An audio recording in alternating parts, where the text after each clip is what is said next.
fampiasana tambazotra sosialy mila fanabeazana feno ireo tanora ho igérara raha mamam-pionina raha boina 775 inona no ambadiky ny fanginana hoy ny mpamakafaka politika fodimandry ny ben'ny tanàna ny talata volonondry tsy anaiky fa hitadiny marina ireo ben'ny tanàna namana sabotsy 10 aogositra 2020 manatitra ny arabatombo kilasy tongovavy tonga soa natao anatin'izao fotoana ny fampahalalam-baovao izao manasanao ampanajana anaraka izany hatramin'ny farany vavao makasikany raha ranom-pirenena ho an'ireo mpizahantany fa tsy ho an'ny sarambabe bahoaka andavanandro ny teleferika ho ny firaisan-kina mananjo alalany marina ny olom-pirenena raha tsy laza afa-tsy ny momba ny fangararana arabola ny fitantanana ny fiarovana sy ny maro hafa ny laza ny angataka ny ampitsarana ny asa ara-barotra sy anao fanadiadiana mahaleo tena mialony anoizana na anitarana ny tetikasa izy ireo raha tsy mazava amin'ny rehetra mialony 9 septambra raha ho avy izao ireo antotan-kevitra samihafa tokony ampiarina sy ny fantatry ny rehetra mahakasika izany tetikasa izany hoarantsika ary ny mahakasika izay. Communiquer à la population d'Antananarivo. Téléphérique, pas de caution l'État, des preuves, pas de promesses. En 2021-2022, j'avais déclaré que le téléphérique était plutôt pour les touristes et pas adapté à un usage quotidien. Ma position n'a pas changé. Je ne cautionne pas ce projet en l'état. Un soutien ne serait possible que sous conditions strictes et prouvées concernant la sécurité, prix juste, transparence de la dette, raccordement Jirama, liaison réelle avec les bus. La réalité d'aujourd'hui, ouverture partielle annoncée le 16 août 2025, 4 heures par jour, soit 7 heures à 9 heures du matin, 16 à 18 heures le soir. Énergie, démarrage au groupe électrogène en attendant le raccordement Jirama, coûts et pollution plus élevés, tarifs non publiés, dette, entre 152 millions d'euros engagés, intérêts déjà en cours, échéanciers non publiés, sécurité, PVDC, plan d'évacuation, exercice réel non rendu public, promesses et réalités, qualité service, promis de ligne, service quotidien large, 200 cabines, 7 à 8 gares,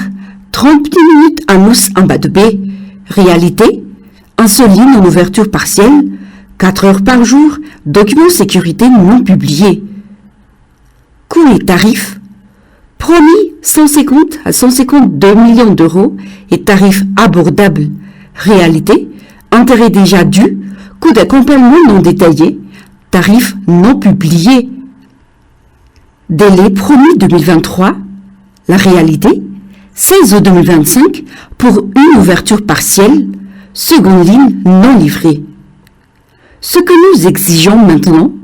prix juste, tarif social, étudiants, personnes âgées, bas revenus, proche du bus plus abonnement, sécurité prouvée, publication réelle, documentée, transparence, tableau de la dette, coût d'accompagnement,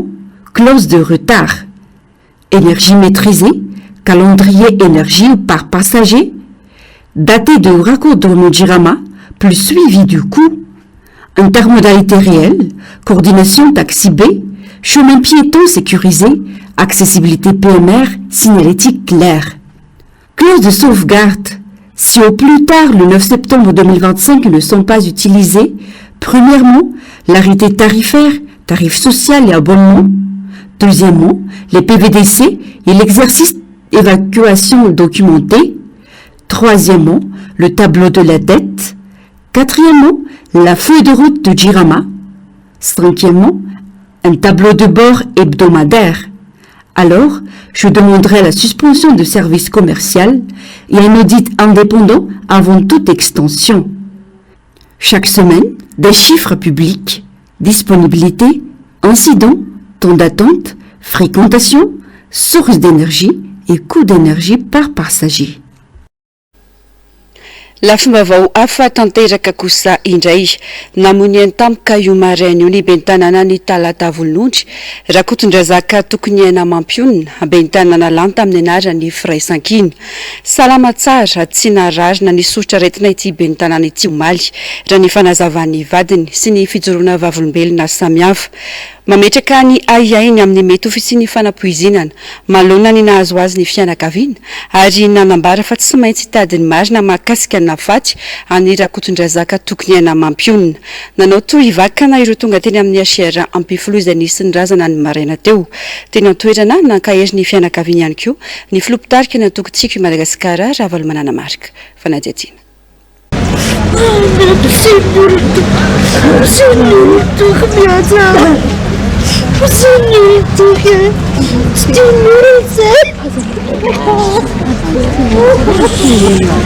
Mbola salama tsara tsy nisy rofo omaly arivo saingy tampotampoka teo dia maty io maraina io i Rakotondrazaka tokony aina mampionina ben'ny tanàna ny talata volonondry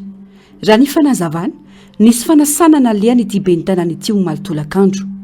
mbola salama tsara ny tena nitrinitrano ny alina saingy tsy nisakafo intsony fa tonga dia natory ary mbola izy ary no nandoatra ny sakafo no an'ny ankonany raha ny fitantarany vadiny. Salama tsara izy tsy nanino izy tamin'ny maly zay mbola niaraka nandena mangolo zay maly dia avy eo zay nateriny teny isotry dia avy eo izy niteny anao hoe mbola misy fanasana kely aleako dia zay fotsiny fatako dia izy mbola nody tsara ny ariva mbola olona normal tsara mbola niteny anazy tondrana loaka vendry dia okey tondray dia mbola nandoatra vary izy tsy nihinam-bary fa zany nandoarany vary dia nihinam-bary izy mbola niresaka tsara zay ny alina tampoka teo anefa ny maraina nilavonjy ny vadiny ben'ny tanàna Rakotondrazaka toky afana mitondra azy eny amin'ny hopitaly rehefa nisy tranga hafa niseho tsemboka ary nandotsinjano ity ben'ny tanàna ity raha ny fitantarana nentana tao akadikely ny tenany ary nalefaingana teny amin'ny asiara kanefa teny an-dalana dia nanary any izy ka tapitra ny ainy fa divadiva raina niny amin'izay izy ohatran'ny hoe niokoka nandoa foana niokoka nandoa tsy akijanona foana dia nikofokofoka be izy dia nampiretiko ilay jiro hoe fa maninona koa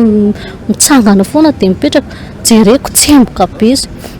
jereko izy tsemboka be jereko ilay servetany ohatran'ny nisy tasitasy rato to dia niantso an'ilay ankizinay aho hoe ndao aloha entina any amin'ny dokotera toko fa ohatrany tsy sava dia zaho izy tsy maninona fa naiky tsy ety andeha izy dia niterena fotsiny hoe ndao fa tsy maintsy mandeha dia zay dia nakany amin'ny poliklinika zay dia avy eo zay nireferin'ny poliklinika anakaty tsy fantatro hoe taiza izy nandeha na taiza tsy fantatro tsy haiko hoe taiza tsy fantatro hoe iza na iza fa zay fotsiny olona nanasa anazy niaraka tamin'ny namany izy avy eo dia tao anatin'ny tomobila ilay namany teo aoriana avy eo hoe efa nanomboka nandoa izy fa justa sary tamin'ny telefônina ilay sakafo nohanitra zao fotsiny fa zay dia tsy fantatra mampiaya ity tranga ity misy olombavambahoaka navaradrano satria mbola nifampiresaka sy niona taminy ity ben'ny tanàna ity ny tena no omaly tolakandro tokony ho tamin'ny efatrora olona salama tsara no niona taminy tena marina aloha zany tsy mahampiony ihany ho ana manokana izay hijoroako vavolombelona satria voamaly ariva tamin'ny efatrora izahay no fampiantso ny telefôniny ary niona mihitsy tena manjaka akadikely lafy izay niona tao anatina fotoana vitsy olona tsy misorotoka raha andriamatoa ben'ny tanàna ary tsy mifokasikara dia fampiresaka mahakasika ny programa no avy izay manana diditra andraikitra moa izahay amin'ny andraikitra sahanay dia nahataitra ny maraina teo ny antso ny vadiny hoe marary andriamatoa ben'ny tanàna ka andefasana ambulance dia aiza ny ambulance dia hoe fa ao amin'ny poliklinika tao amin'ny poliklinika ny ambulance tonga nentina tatia miasy era dia teny an-dalana efa nanary aina andriamatoa ben'ny tanàna ary tonga taty amin'ny asiara tsy namana tsony andriamatoa ben'ny tanàna dia izy rahantsika malala zao efa ao amin'ny morgue izy tsy nisy fialanenina akory natao nana vitanay taminy fa dia tena fijeriko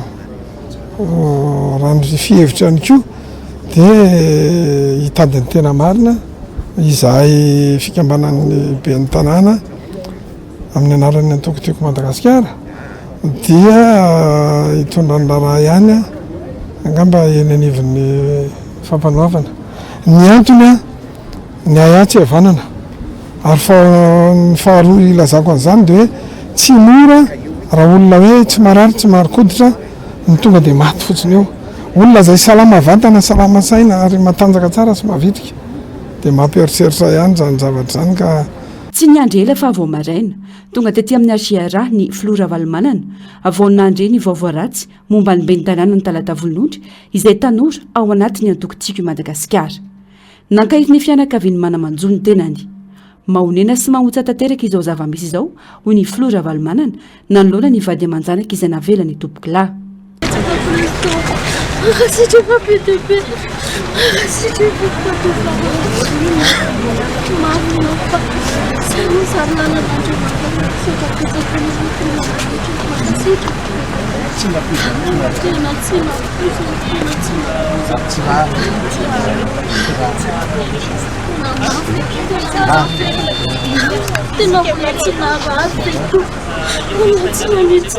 mbola nresaka na izy manario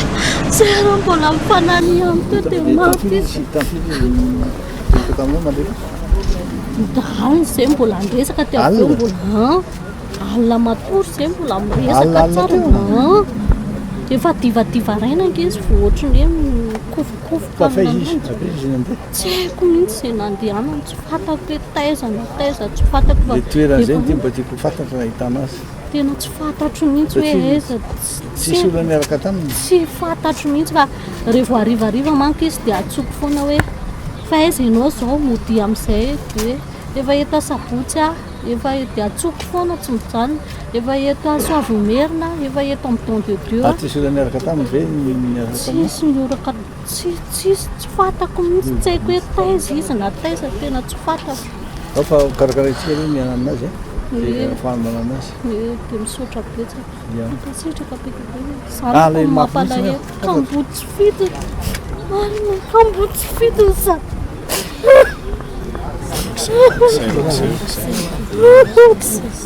tena mafy zao tena mamiditra amin'olona sady fantatra ny tena tsotra nge iny tena tsy misy olona tsotra ohatrany tena tena enzana rehefa mivaly ve le ady fanemy conseil d'état mbola tsy mivaly na dia zany raha niadina trano tena mafy izy ka politika be namonona olo ohatr' zao zavatra akasiparana mihitsy zavatra olona tsy manino fa dia ataona dia Andriamanitra ny tompony ihany mahery nandoha foana izy dia zay no naminasa dia anapirantsika contre X farafaratiny lo hita izy tsy amin'orery fa aminay rehetra amitsika rehetra zay sotra betsaka eo makasitraka be dawa iala aminy baiko karakara dia anatin'azy rehetra lazao adaolo zay lahamitsy tokony anambarana zay Ranomaso endroka malika no tazana teny amin'ireo rehetra tonga tetsy amin'ny RGRA Flo io maraina io vantany vao nandre ny fahalasany ny ben'ny tanàna ny talata volonondry tamika ho an'ny rehetra ny fahalasany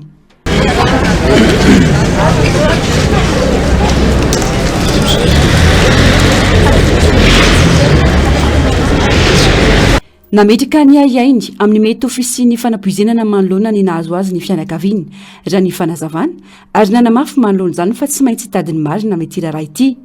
raha ny fandaram-potoana raha mipitso amin'ny telo ratolakandro no ampahery ny ankohona ny ben'ny tanàna Rakotondrazaka toky ny aina mampionina eny talata volonondry ireo mpikatroka rehetra eo anivony tiako i Madagasikara izay eto amin'ny hainao manjery ny MBS dia miombina laelo sy mankahery ny vady aman-janany ary ny fianakaviana manontolo nanomboka ny volana janoary ny sesesy ny fahafatesana sy ny antso izay atao amin'ny ben'ny tanàna raha tsy lasa fa tsy ny famonoana tamin'ny fomba feno abibiana ny ben'ny tanàna ny mangataboangy ambato finandrana rasazina rindra iray volana monja tao aoriana andraisan'ny fahefana toy ihany koa ny fahafatesan'ny ben'ny tanàna komina Andranolava distrika ny Sakara ny 12 Jolay lasa teo ny loza mpifamoivoizana ary ny famonoana Ankerisehatra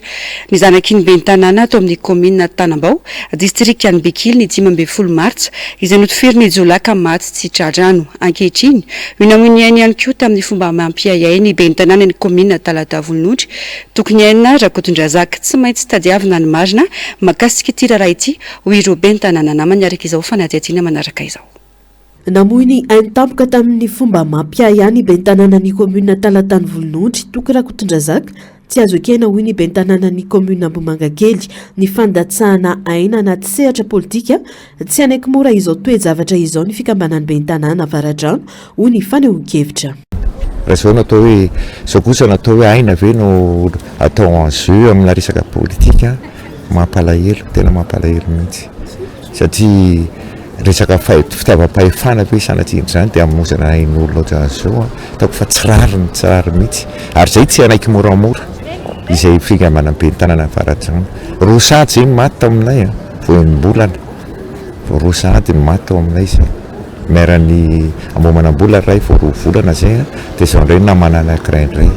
ka tena tsy anaiky moramora an'izao zay fa tena tsy maintsy nitady marina hoe izy amin'ny manao an'izao zatra zao fa fanampoizina aloha fa fantatray mihitsy tena satria mahalasa saina sy mahalasa eritreritra izao zava-misy izao hoy ny ben'ny tanàna namboatra biby teo aloha izay nitondra ny teny fampiononana ho an'ny fianakaviana isan'ireo tanora tena vonina ampandroso ny tanàna ny Rakotondrazaka toky hoy izy Nanamafy. Andriamanitra ny tompon'ny aina izy ny mpandahatra ny fahavelomana na ny fahafatesana nefa na izany aza mahalasa saina sy mahalasa eritreritra ihany arak'izay nambary zay olona salama tsara omaly androany sabotsy maty raha ny finoanana manokana ho an'ny vady aman-janany ho an'ny fianakaviana dia mampahery manokana ihany koa ny komina Talatavononondry komina Ambotrabiby moa izay atao hoe prahavavy amin'ny komina Talatavononondry dia maneho manokana ny fiombonana alahelo indrindra atsika izay mpiara-mikatoka rehetra ao anatin'ny Antokotima dia banga toeran'ny timo anisan'ny mpanentana ny tanora raha toky ary nanana maizy azy sy nanana fanantenana tsy ho an'ny fampandrosoana ny Talatavononondry ihany ho an'ny firenena. Andriamanitra no angatahana ampivoaka amin'ny marina rehetra na izany aza satria arak'izay nambara maha-olombelona mahalasa saina ihany raha olona salama be sy mahariva dia sabotsy maraina maty dia raha finoanana ao antsika rehetra. Tampoka loatra ny fahalasana ho kosa ny ben'ny tanàna ny komina Lasora ary amin'ny anaran'ny komina sy ny mponina Lasora no hitondran'ny teny fampiononana inona sy antenaina hoy Jimmy Randriantsoa fa ho hita ny marina momba izao fahalasan'ny ben'ny tanàna toky Rakotondrazaka izao. Tena atairana sy amin'ny alahelo lehibe no andrenisana ny fahalasana rahalahy Sandry Tokia izay ben'ny tanàna ny Talatavononondry tena tampoka loatra izy olona tsy marary olona tena salama tsy hoe accidenté na ohatran'izany fa dia hoe maty fotsiny tsotro zao eto aloha zahay amin'izao fahoriana mianjady amin'ny tanàna ny Talatavononondry zao dia mitondra ny fampahirezana sy ny fampahirezana sy ny fiononana feno ho an'ny fianakavian'ny Maire Toky sy ho an'ny mponina ao amin'ny Talatavononondry avy amin'ny ben'ny tanàna ny komina Lasora sy ny mponina Lasora Ray Manontolo. Miomby alahelo aminareo zahay mahireza indrindra tompoko ary inona sy antenaina fa ho hitan'ny marina amin'izao fahalasana Maire Toky izao satria tsy mandra ny saina tsy ekeny ny saina izao fahalasana an'izao hoe ho lasa fotsiny amin'izao fa tokony isa zany a ny fanadiadiana lalina ny amin'izao a na faty a anymeratoky izao. Tety antoerana koa ny ben'ny tanàna ny komuna Kadikely lafy izay manantena ny ahitana ny marina amin'ny ity raharaha ity. Manararoatra mitondra ny teny fampionona sy fakahirezana amin'ny anaran'ny tena manokana sy ny vahoaka ny komuna Kadikely lafy ho an'ny fianakaviany Toky Vady Amanjanany sy ny vahoaka ny talatany volon'ondry Tsakanavaka ary mankahery ihany koa ny rantsany Tokotiko Madagasikara eo anivon'izany komuna ny talatany volon'ondry zany. Dia engany mba ho fantatra ny antony marina tena nahamoizantsika an'izao rahalahy tanora eritreriny izao. Isan'ny komuna mifanila vodirindrina amin'ny talatany volon'ondry ny komuna Ambohitrolo Mahitsy ary miara-miasa akaiky sy mihaona matetika ireo ben'ny tanàna roa tota ireo. Tampoka loatra ny nalasan'ny namana miarany talatany volon'ondry dia ary tena tsy naposina. Ny komuna Ambohitrolo sy ny komuna talatany volon'ondry dia anisan'ny tena hoe miara-miasa mihaona matetika sy izay mirahalahy amin'izany tombontsoan'ny vahoaka fampandrosoana an'izany komuna izany. Tena otsany izao fahalasan'ny mera talatany volon'ondry. Isan'ireo tonga nidodidody tety koa ny komuna Ambohitrapeto manoloana izao fahalasany ben'ny tanàna ny talatany volon'ondry izao. Fahalasana ny namana izay zandry ary ihany koa ben'ny tanàna Ray Antoko amin'ny Antokotiko Madagasikara izao dia reto izay mivady izay ben'ny tanàna ny komuna ambanivohitra Ambohitrapeto tonga ampionina ny fianakaviana rehetra ny tompokila ben'ny tanàna Toky mandra fianakaviana rehetra ny Vady Amanjanany ary ihany koa dia miara ory tanteraka amin'ny vahoaka ny talatany volon'ondry izay eto amin'ny komuna ambanivohitra Ambohitrapeto sy ny vahoaka rehetra izay Tsakanavaka amin'izao komuna izao. Nangataka ny anaovana fitiliana sy fampitorana lalina amin'ny alalan'ny autopsia ny fianakaviana sy ny Antokotiko Madagasikara amin'izao fahalasana ny ben'ny tanàna ny talatany volon'ondry izao ka andrasana ny mety ho toy ny fanadiadiana. Raha tsy ahivina manko dia nanomboka ny volana Janoary no nakaty nanao sesilany ireo ben'ny tanàna niarany Antsojay sy Herisetra ary namoy ny ainy raha tsy laza fa tsy ny famonoana ny ben'ny tanàna ny Mangataboangy Ambato Finandrahana Irasazina-rindra izay maty ny zoma 20 Febroary ilay volana tao aorian'ny nandraisany fahefana izay tsy nandrenesana toy ny intsony momba ny fanadiadiana hatramin'izao. Atao ihany koa ny fahafatesany ben'ny tanàna ny komuna Andranolava distrikany Sakarany 12 Jolay no ny lozam-pifamovozana ny famonoana ny zanaky ny ben'ny tanàna tao amin'ny komuna Tanambao distrikany Bekily ny 15 Martsa lasa teo izay maty no tofirin'ny Jola ary dia izao indray namony ainy tamin'ny fomba mampiaya ny ben'ny tanàna ny talatany volon'ondry.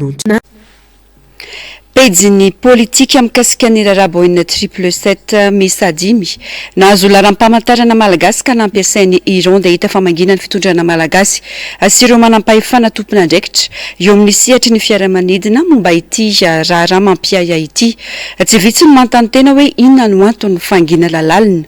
Fiarovany tena nikolaka kosa no andikana ireo mpamakafaka politika ny fihetsiky ny fanjakana amin'izao io. Germaine Menjanary Taiziny. Herinandro maromaro aty aorian'ny poany raraboina 777 misadimy nahazo laharana malagasy mangina tsy misy resaka intsony toyny ary tsy namoaka serasera momba izany intsony ny fanjakana eto amintsika hoe atraiza ary ahoana ny toy n'ireo raharaha nampididoza ho an'ny firenena. Nipoitra raha teo ny resaka fanambanina profesora ka nifantoka tany indray ny ankamaroan'ny adihevitra politika fanangina ny tena goavana ho an'ny mpandinika sy mpamakafaka politika dia isan'ny fiarovany tena ataon'ny mpitondra momba ity raharaha ity ny fahanginany. Raharaha lehibe misy fiantraikany ara-diplomatika sy ara-politika ity dossier ity ary ny fahatongavan'ny FBI teto Madagasikara anao fanadiadiana dia manondro fa resaka manandanja amin'ny fiarovana iraisam-pirenena indrindra amin'ny fifandraisana amin'ny Iran sy ny fanarahamaso ara-pitaterana bakabaka no ny fantohany. Efa eo ny FBI fa tokony tsy hijanona amin'izao koa ireo solombavam-bahoaka malagasy hoy ny fanehoan-kevitra. Mila hiverena ny adeptra enquête parlementaire iny eo ihany koa ny enquête nationale na internationale indépendante zay ahafana mipiariko amin'ny marina ary eto ny ana dia mbola izigizigny foana hoe tsy olona ray no afaka manao action na acte anankiray zany, tsy maintsy organisation na olona maromaro sy structure sy institution maromaro mahavita zavatra goavambe ohatran'ireny zany, na inona filaza azy hoe misy fraude tao na sahala amin'izany ady hevitra be tabe mipetraka hoe nisy déplacement ny personnel ny ACM ve nandeha tany ivelany, ady hevitra be tabe mipetraka ny amin'ny hoe nahafantatra atraiza ny ministre ny transport, ady hevitra mipetraka ny amin'ny hoe ny fanomezana immatriculation ve indrindrandrindra amina resaka tontolo ny fiaramanidina ohatran'ireny dia ny exécutif na inona fandehan-javatra dia tsy maintsy tokony halala foana satria risque amina resaka asa fampiroroana na mety any amina fanondranana fitaovana zay mety hampidi-doza amina resaka filaminana maneran-tany zany zavatra zany. Ka ho aza ny sosokevitra dia oza hoe ny solombavam-bahoaka dia tsy mila mijery na avy eo hoe avy an'ny mpanohatra io na avy amin'ny fitondrana fa tokony handinika ny amin'ny hoe tsara ihany kokoa zany no manokatra amin'izay hoe enquête parlementaire zay tsy misakany zany zay mety ho fanadiadina samy hafa mandeha any ambadika rehetrarehetra any satria ny karohana amin'ny marina ny tadiavintsika. Manoloana ny toa-kevitra ireo mpomba ny fitondrana milaza fa maro ireo firenena nolalovana sy voakasika ity raharaha ity saingy tsy mitabataba toy ny eto Madagasikara dia nazavainy fa Madagasikara ny tompona toka voalohany satria nanome ny matrikila ho ampiasaina fototry ny olona ny Madagasikara ho hiatrany ny fanazavana. Ilay fanomezana an'ilay immatriculation provisoire na temporaire mbola teneniko foana zany dia fotana mahafatsy zany raha ohatra ka nampiasaina amin'ny zavatra tsy tokony nampiasaina azy ary indrindrandrindra tsy fantatry ny tompona ndraiky mpanjakana teto amintsika le izy ka itsika aloha zany tsy maka référence amin'le firenena hafa fanadiadina sy antony ara-teknika hafa sy ady-hevitra hafa ny atongavana amin'izay fa tamin'ilay fanomezana antotan-taratasy samihafa ny teto Madagasikara sy ny lalan'ilay nampiasaina tamin'ilay fiaramanidina no tena tokony himasona mafy zany ary tsy tokony hanaiky moran'izany zany na iza nareo ny sehatra tao anatin'ny tontolo ny fitaterana nabakabaka na reo mpahay toe-karena na reo mpahay lalàna na ihany koa zany ireo zay mahafantatra ny fifandraisana ara-diplomatika zany eo amin'ny sehatra resam-pirenena dia hatramin'ny société civile sy ireo vonona politika dia tokony hitako foana zany ny marina momba io boinina 777 io satria zay le tiako tenenina teo lay fahadiovana lay fiandrianana ilay fahalotony Madagasikara eo amin'ny sehatra resam-pirenena no tena sary ratsy be eo anatrehan'izany rehetrarehetra zany. Misy zavatra betsaka amin'ny famahafao amin'ny raharaha io ho hiatrany fanira zava-manantany tomponantoka tamin'io ny tale général ny ACM saingy maninona noho ministry ny fitaterana irelo no nisorona tamin'ny toerany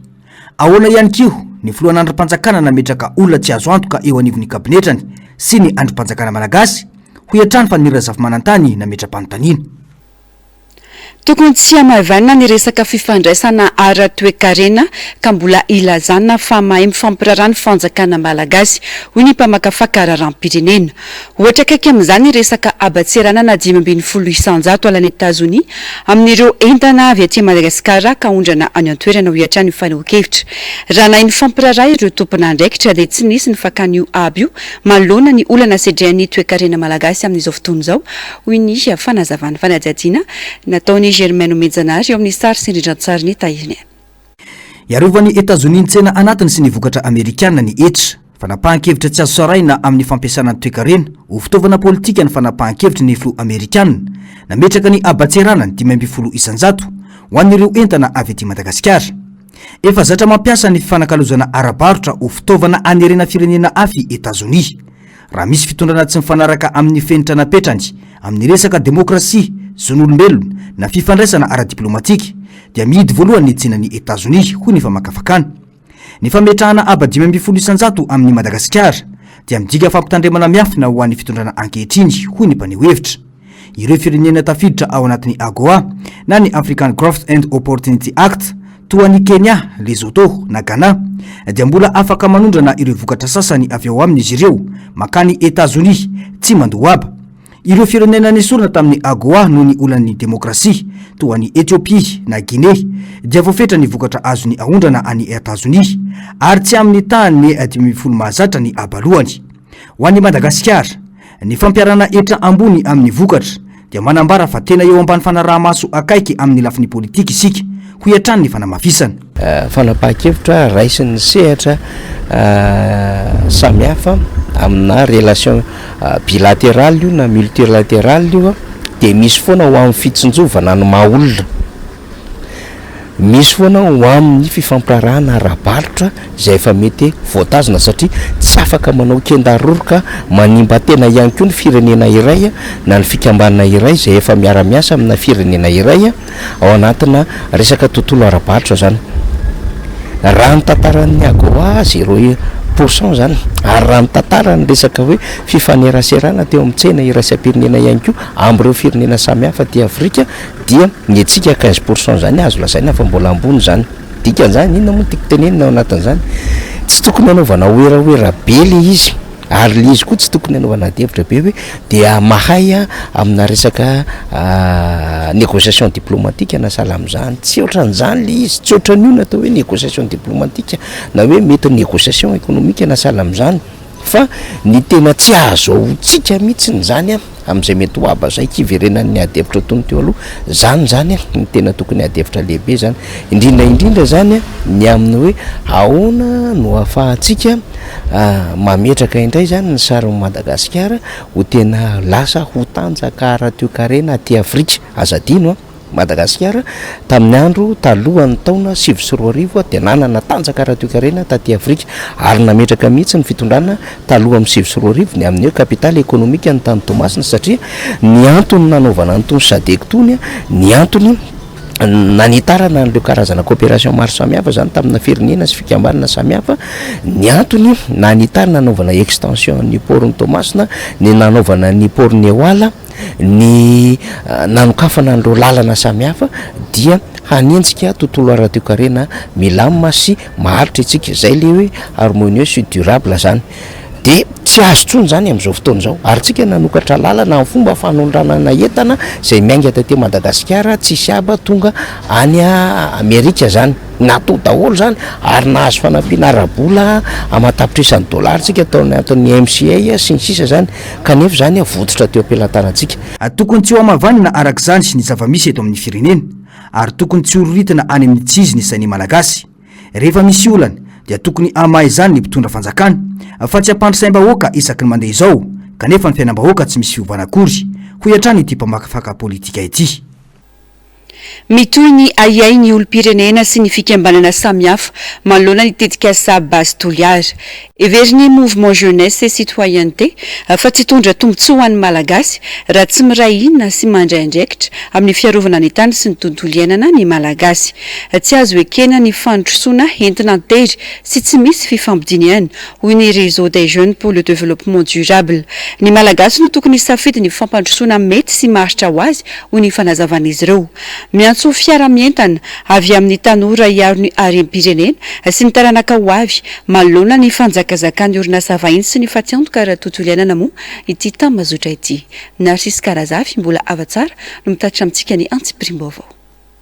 Tsy hitondra tombotsoa ho an'ny malagasy ny tetikasa base toliara ho ny mouvement jeunesse et citoyenneté raha tsy mandray andraikitra sy miray hina ny malagasy hiaro ny taniny sy ny tontolo iainany dia anjakazakany ireo mpitsetitra harem-pireneny Madagasikara hoy ny fanazavana. Mitohy ny aniahin'ny olom-pirenena sy ny fikambanana sivily manoloana ny tetikasa base toliara izay tafiditra ao anatin'ny fandraharana goavana ara-toe-karena eto amin'ny firenena. Tsy azo ny malagasy ekena intsony ny fandrosoana entina amboletra tsy misy fifampidiniana toy ny tetikasa base toliara raha ny fijery mouvement jeunesse citoyenneté. Madagasikara dia ny vahoaka malagasy tsy tokony hotenena androso amin'ny lalana manimba ny malagasy ho iatran'ny fanehoan-kevitra fa isika no tokony hisafidy ny fampandrosoana mety sy maharitra ao antsika ho an'ny taranaka ho avy hoy ny fanamafisana. Firenena ho firaisan-kina ho an'ireo olona rehetra mahakasika ny fiarovana ny zon'olombelona efa niresahako teo ihany anisan'izany moa zany ny olona manohitra ny fitrandrana mihoapapana ho ia satria rehefa mihoapapana izay izy dia tsy hitondra tombotsoa ho an'ny vahoaka malagasy fa hitondra fahasimbana ho an'ny tontolo iainana ary lasa atao sorona i Madagasikara amin'izay fotoana izay. Dia ao anatin'izay moa zany no niresahanay ny mahakasika ny tetikasa izay isy eto an-toerana toy ny tetikasa basculière any Atsimo andrefana izy io, ka tsy any Atsimo andrefana reny nefa no voakasika izy io fa ilay rafitra amin'ny ankapobeny fotsiny no resahantsika satria raha tsy miresaka isika hiaro ny tantsika sy hiaro ny tontolo iainantsika ao anatin'io fitrandrana anankiray io dia mety hisy fiantraikany ratsy ho antsika vahoaka malagasy rehetra. Izany tetikasa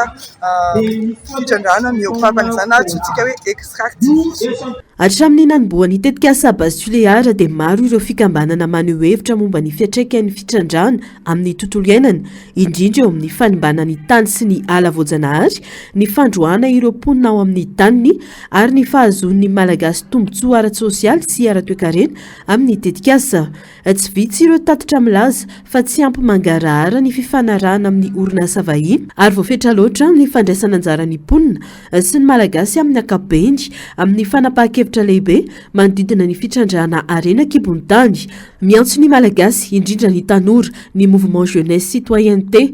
sy ny tambazotra réseau des jeunes pour le développement durable mba isaina lalina sy handray andraikitra amin'ny fiarovana ny tandrazana, indrindra amin'ny fiarovana ny tany sy ny tontolo iainana izay lovain'ireo fianakaviana sy taranaka ho avy. Ny afatra tianay ampita dia Madagasikara dia atsika vahoaka malagasy, atsika isika vahoaka malagasy no tokony tompony fahefana hitaky ny zo atsika hisafidy ny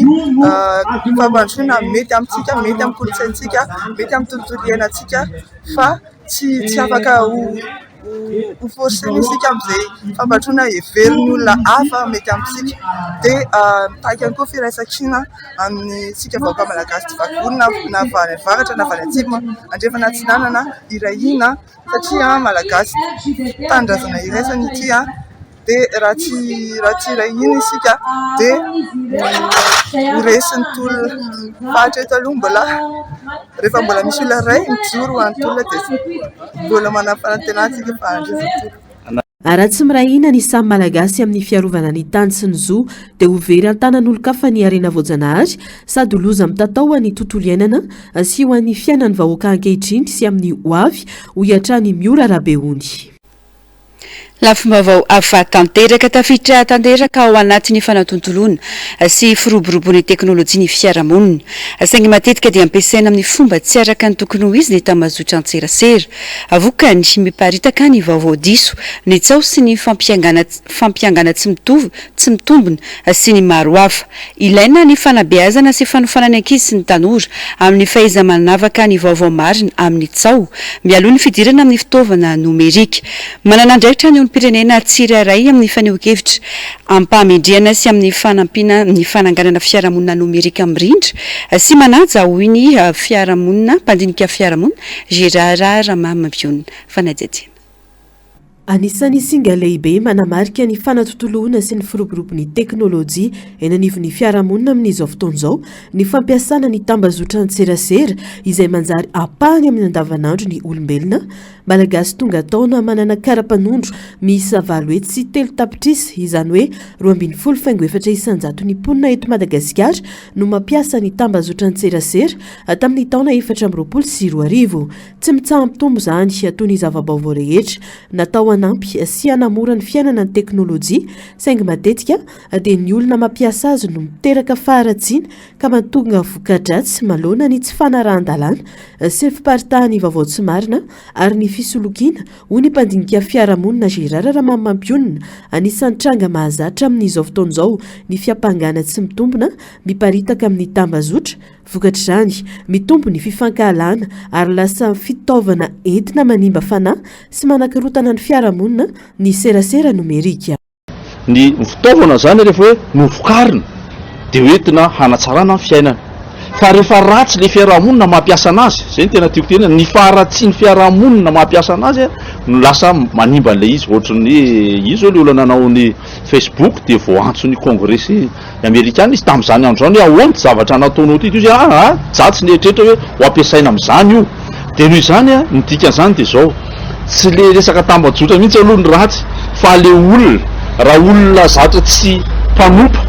eo amin'ny fiarahamonina manaja olona izy ve dia andeha anompa olona anaty tambajotra olona mifankaty raha atao hoe mifampitsodrano sy ntsaratsy no niva fiarahamonina dia ifanaratsy ve olona manao marina ny fiarahamonina dia isoloko ve anaty tambajotra zavatra le iainana ihany zany ny faharavany olombelona any no ety ny ampiasaina an'le fitaovana ka lasa ifamonoana sy ifamitehana le izy olana fototry ny fanabeazana eo amin'ny seratry ny teknôlôjia amin'izao fotoan'izao ilaina ny manabe sy mampafantatra ny ankizy sy ny tanora momba ireo fitsipika tokony hoajaina rehefa miditra amin'ny tontolon'ny tambazotra tokony tsy avela ampiasa fitaovana nomerika toy ny finday ny zaza raha mbola tsy mahafehy izany zava-dehibe ny fandanjalanjana sy ny fahaizana manavaka ny vaovao marina sy ny tsao amin'ireo miparitaka eny amin'ny tambazotra sosialy manoloana izany rehetra izany manana andraikitra lehibe sy mivantana ny olom-pirenena tsirairay amin'ny fanamarinana sy ny fandraisana andraikitra mialohan'ny anparitahana vaovao na hevitra amin'ny tambazotra fa indrindra ny ranto manapotika ny toetsaina malagasy mila maneho hevitra ampahamendrehana sy amin'ny fomba feno fanajana mba ahafahana manangana fiarahamonina nomerika milamina sy mirindra mifeh manabe zanakitsika mahalala ny tsara sy ny ratsy ny tokony atao tsokony atao zay vao mameandreny dia aino azy mampiasa an'iny fa rehefa eo ampelantanany dia efa hita ny fanaony reo zay izy vao manao reo dia manandrakandrana sy hifaninana amin'olonao maka zay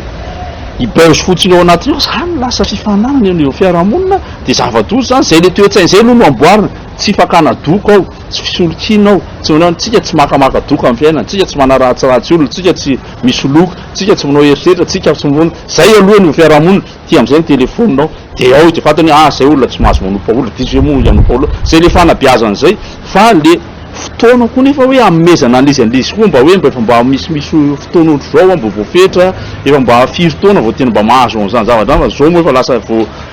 hitomany zaza dia atsipy fotsiny izy eo dia mandinao dia izy mifindra mitsehitra zavatra hafa dia mahita ny tsy fahitao dia mivelatra any amin'ny faharatsiana ary ny zavatra ratsy ny tena mahalina be sy maro zany zany mbola le vokatry le fiarahamonina ihany zany le fiarahamonina zany eo anaty tambajotra zay le izy tambajotra sosialy le fiarahamonina mila ezaka sy fifehezana avy amin'ny tsirairay ny fampiasana ny tambazotra sosialy taratra maneho ny endriky ny fiarahamonina misy atsika ny zavatra rehetra hita anaty tambazotra noho izany ilaina ny manabe sy manofana amin'ny fomba feno sy maharitra ny taranaka ho avy ny firenena amin'ny fomba fandraisana andraikitra ao anaty fampiasana ny teknôlôjia vavaony sosialy io famana ny olona ny rano amin'ny komina Ambohitrimanjaka dia nilaza ny ben'ny tanàna ao an-toerana fa isy tetikasa irosoana tsy hoela tetikasa tsy hamarotana tany ary tsy hanelingelina ny rano fambolena hoy ny fanamafisana famana ny olona ny rano fisotro madio raha tsy teny afa-tsy ny ananivo ny toera mpitsabona Germaine Mejanary André Rakotomalala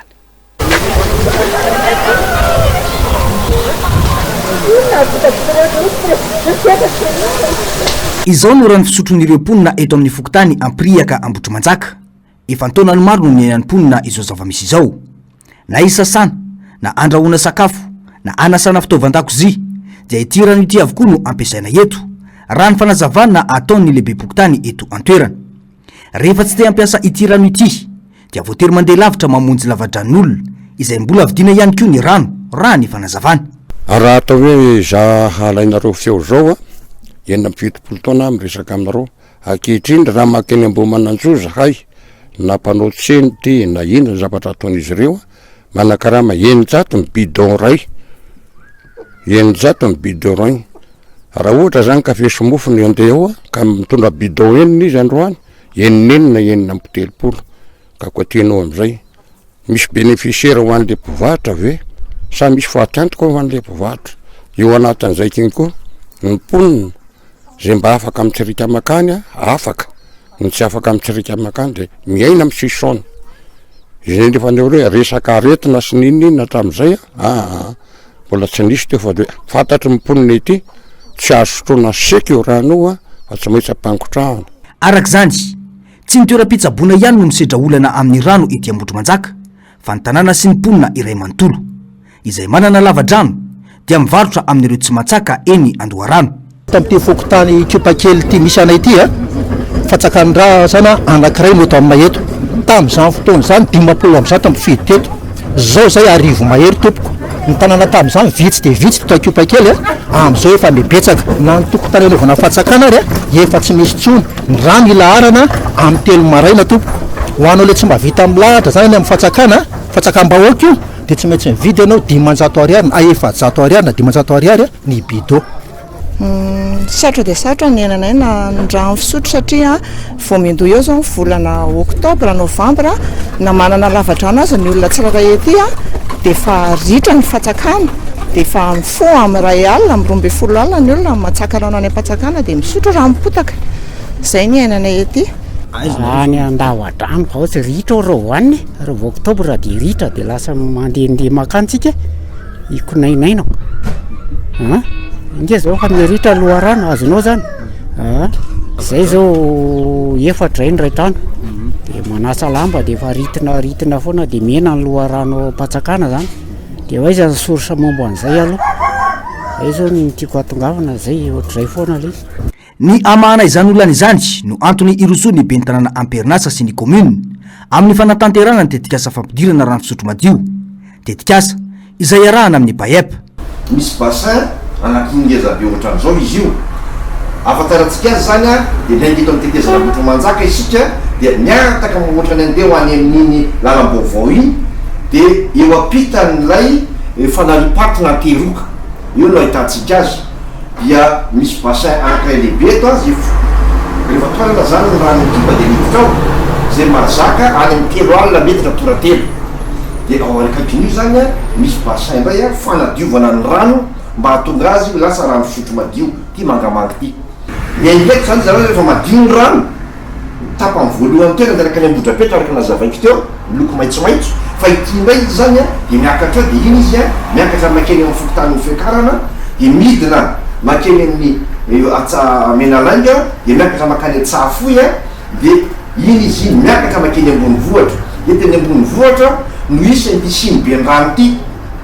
zay mahazaka le 5,000 sy ray alina metra toratelo zay avy ato araka ny fanazavana ataoko teo de iny am'zay zany isiny be rano miparitaka da tsika reny mangamanga re amin'ny fokotrano 520 eto ambotro manjaka ary baorano tsara manamarika fa mijira mahamitsy fitatana an'io ohatra ny rano mijira fa tsy tena zay mitsy io dia zay manana fahefana mampita tokantrano mampitra anatin'ny tokantrano zay tsy manana de mahisy zany ny borna fontaine na ny popa fatarabe sy maro azy any am'reo isa tokotrano amin'ny fokotrano 520 eto ambotro manjaka betsaka nefa ny resaka inina ahely momba ity tetikasa ity eo ohatra ny filazana fa mivarotra tany amin'ny vahiny ny ben'ny tanàna tsy misy tany amidy amin'ny vahiny ary tsy voakasika ny rano ho an'ny tampambolena tsy ho voakasika ihany ko ireo tany fanaovana briky mianga eo amin'ny tetezana ambotro manjaka ho ihany ny fanazavana eto amin'ty tetezana ambotro manjaka ty de misy fanaovana milona briky ty iny eto am'biro tafopalana atrany amin'ny fatra malika rehetrarehetrany iny zany tsy misy voakitika na kely ary fa afaky mananasany andavanandro ny olona na manao briky na makafasika na manao azy asa ataony andavanandro iny de ohatrzay koa ny aty ambadika rehetra ty iny zany de tanimbary daholo tsy misy ifandraisany mihitsy ny tany ny rano zay ambolena ny vary sy ny raha fisotro madio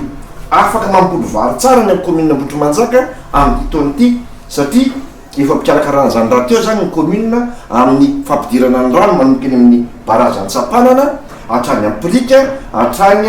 ikotrana ary any misy manjaka zany de efa miditra ny rano antsika miteny zao nanamafy irem-poniny fa tena ilaina ny etsika fampandrosoana sy fitsinjovana toy izao miantso ny mpiarabelona sy ny mpiaramonina izy ireo mba hitsinjony ho avy ny taranaka faramandimby fa tsy ho zarazaray ny loko politika tsy hoan'ny atoko politika ane sanatria na hoan'ny na hoe voninahitry ny rakoto na rabe ty rano fisotro madio ty fa hoany ambotro manjaka vaokany ambotro manjaka sy ny taranaka ambotro manjaka satria inona ny antony fatsakana ane rehefa tonga ny volana oktobra ritra ny rano eny amdoa rano rehefa volana oktobra sotrany ary zara raha misy vao maraina be de matsaka mifandrombaka satria ritra ka raha misy rano fisotro madio tonga ave maninona no sakanana ka amiko zany projet isan'ny tena tsara indrindra teto amin'ny commune ambotro manjaka hatram'izay na commune azy ity projet rano fisotro madio ty tompoko satria raha aminay manokana rehefa maintany ohatr'izao zany de raha mipotaka ny sotroana mijaly rano, mandeha amin'ny telo maraina milahatra rano, mipatsaka miakatra 500 ny bidon. Le izy aloha zany tena hoe tianay atoananay raha ohatr'izay. Ny rano sisaony dia fiarahana mahita miala trany akadivorobe jusqu'aty Ampangabe. Io rano nefa ny apa tsy dia norme tsony amin'izao fotoan'izao ka indrindra mahafambisa an'izao hoe rano fisotro madio ho an'ny mponina dia akasitrano hitanteraka nofa tongavan'izany rano fisotro madio zany. Raha jerena amin'ny taona asika izao dia za 7 taona sisaony dia mbola zafiketrika ny zafy hafa mbola iaina amin'ny sisaony ihany. Nanamafy ny ben'ny tanàna fa onirany commune ireo olona mivelona amin'ny toerana anorenana ny Tsiniben'ny rano roa ho ihany ny fanazavana. Pejiny fanatanjahantena ho tanterana ny fianarantsoa faritra Matsihatra ambony manomboka ny alatsinainy 17 aogositra ho avy izao ny sport scolaire fifananana nasionaly ho an'ny taranja ara-panatanjahantena an-tsekoly. Manana solitena hiatrika izany any antoerany faritra Fitovinany. Androany izy ireo no niainga atao Manakara araka izao fanadihadiana tanterany Franck José Lito MBS Manakara izao.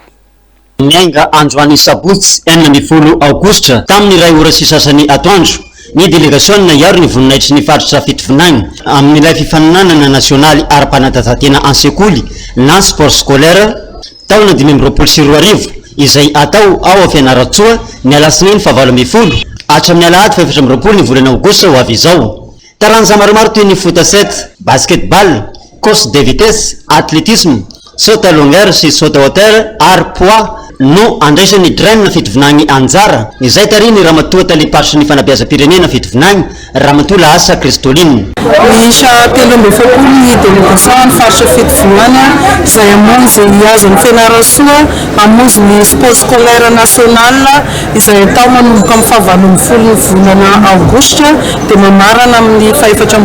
volana aogositra dia miverina eto izahay amin'ny 15 volana aogositra. Misy ny ekipa ho an'ny basket zazavavy dia misy ny ekipa foot ho an'ny zazalahy dia misy ihany koa ny athlétisme, ny course de vitesse, saute à longueur, saute à hauteur ary ny poids no andraisasika anjara mandritra an'izay herinaratra. Manantena izahay hitondra fahendresena ho an'ny faritra Fitovinany ary ezaka koa izahay mba hitondra ny lazan'ny Fitovinany amin'izao fifaninanana anatin'ny faritra. Ny encadrement tena nisy tombom-be satria ny encadreur tena niezaka nanao izay maximum, ny zaza koa niezaka nanao izay maximum, tokony andrakotra rehetra koa niezaka izay nanao. Miisa 17 ireo atleta ireo ka tonga niatrika ny fiaingana teny an-toerana ny bentanana ny Manakara nitondra ny fankahirezana sy nagnome vatsindalana ho anazy ireo. Kolontsaina nanomboka ny sabotsy lasa teo ao amin'ny commune Tanjombato ny fifananankira mitondra ny lohateny hoe la voix de Tanjombato etsika karakarain'ny commune ao an-toerana. Tanjona lehibe any tanana ireo tanora ho say maneho ny talentany sy ny maha-izy azy amin'ny sehatra ara-kolontsaina ho ny ben'ny tanàna ao an-toerana. Germaine Mijanary, Taïginera. Tsy fifananana tsotra ny la voix de Tanjombato fa sehatra iray mampiray tanora sy manome lanja ny zavakanto ho singa fototra amin'ny fampandrosoana ara-tsaina sy ara-sosialy. Manokatra lalana ho an'ny tanora ihany koa mba tsy hitoetra anaty aloko ny tsy fahitana ny talentany fa hivoaka sy hivelatra amin'ny sehatra misy pijery sy mpitsara. Mitondra afatra momba ny fampirisihana sy fanomezan-danja ny kolontsaina amin'ny sehatra ifotony satria ny kolontsaina sy ny zavakanto no maha-izy azy antsika malagasy hoy ny ben'ny tanàna ny Tanjombato. Ankoatr'ireo dia fampatsiahivana ihany koa fa tsy adidy any fanjakana fohiberery ny fampandrosoana ny ara-kolontsaina fa azo ny commune tanteraina. Ahafahan'ny tanora mamoaka ny talenta any anatiny tsy ny culturel rery ihany fa ny tevalazako tena ny social ny anatina sport dia anisan'ny manohana be dia be ny tanora sy ny mana-talenta rehetra ao anatin'izay. Zao no natao dia mba nisy an'izany atao hoe amoahana tanora manana ny maha-izy azy eto anivon'ny commune ny Tanjombato ary dingana voalohany ihany izy ity maro tena maro ireo tonga manotrona tao anatin'izany fa ino misy kely ny indrisy satria ny fotoana tsy mifametra, misy manana ny programme manokana moa, misy ny tsy afaka manatrika an'izy ny amin'ny antony manokana fa dia faly ny mpandray anjara ary faly ny vahoaka satria tsy mbola nisy teto anivony izany hoe commune ny Tanjombato ny zavatra nisy ohatran'izao ary izay no entinay eo anivon'ny commune mba mampiseho any vahoaka zay tantaniny tena hoe tena vonona miara-miasa miara-misalahy ao anatin'izay tamin'ny herinandroany moa zay natao teny anivony ny terrain basket teny Tanjombato ho an'ny fokontany Makeny eny sy ny fokontany Ambomanatrika zay nivoana andiany efatra isaky ny solotena no lany tamin'izany ho any amin'ny dingana famaranana. Androany kosa dia ho an'ny fokontany Andafy Atsimo sy ny fokontany Tongarivo zay mbola tena ao anatiny tanteraka moa tsika amin'izao fotoana izao mafana dia mafana ny fifaninanana satria tena misy ny olona tena manana talenta tokoa ao anatin'izay ary ho an'ny mpitsara zany dia tokony tena ho sahirana na ho an'ny tenako izay hoe mijery ary zany moa rehefa anisany manao zavatra ohatr'izao dia tena manatrika fa tsy hoe akory hoe sokafana dia napetraka eo dia navela eo ny ankizy sy ny mpanohana fa tena hoe miara mifanosina miara tena mitakosina amin'ireo mpandray anjara mihitsy ao anatin'izay. Mieritriretina ao anatin'ny famaranana an'ity izay miisa telo mieritriretinay zany aloha anatin'ny fitantanana commune dia isy ny vacances zay zany anisan'ny loka lehibe iarahana amin'ny ben'ny tanàna zay ho atao any Majunga amin'ny famaranana an'izy ity ary eo moa ao anatin'izay ihany koa mbola misy ny fampiofanana an'ireo zay tonga amin'izay famaranana izay mena herinandro izy ireo iarahana amin'ny commune zany entina mamolavola le famaranana mba tsy ho diso any amin'ny famaranana hoe izy fatoanana izy amin'ny fampitaovana amin'ny fanatsarana ny entiny manana an'izy ireo any koa ao anatin'izay zay ny hoe anisan'ny zava-dehibe hoentinay eo anivon'ny commune ny Tanjombato amin'izao fanomanana amin'izao zavatra atao izao. Ho an'ny androany dia reo tanora avy amin'ny fokontany Andafy Atsimo sy Tongarivo no niatrika fifaninanana ka niakatsehatra nampiseho ny herin'ny feony sy fahavononany izy ireo na nome aingam-panahy ho an'ireo mpiatrika izany ihany koa.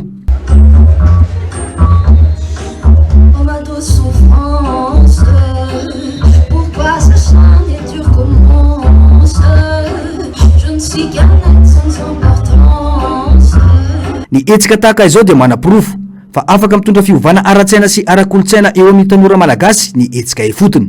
Tsy voafetra amin'ny seho fialam-boly fotsiny izany fa mitondra afatra lalina. Ny tanora rehefa omendanja sy esehatra dia afaka maneho ny akingany mitondra aingam-panahy ary lasa hery manosika ny fiarahamonina ho iatrany ny ben'ny tanàna. Dia vaovao iny ihany koa tombokilasy Tongovavy no mamarina tanteraka ny fampahalalam-baovao tamin'ny ety an'io ity. Mankasitraka anao nanaraka izany hatramin'ny farany tenako mametraka ny veloma mandrapitafa ho manaraka indray tombokilasy Tongovavy.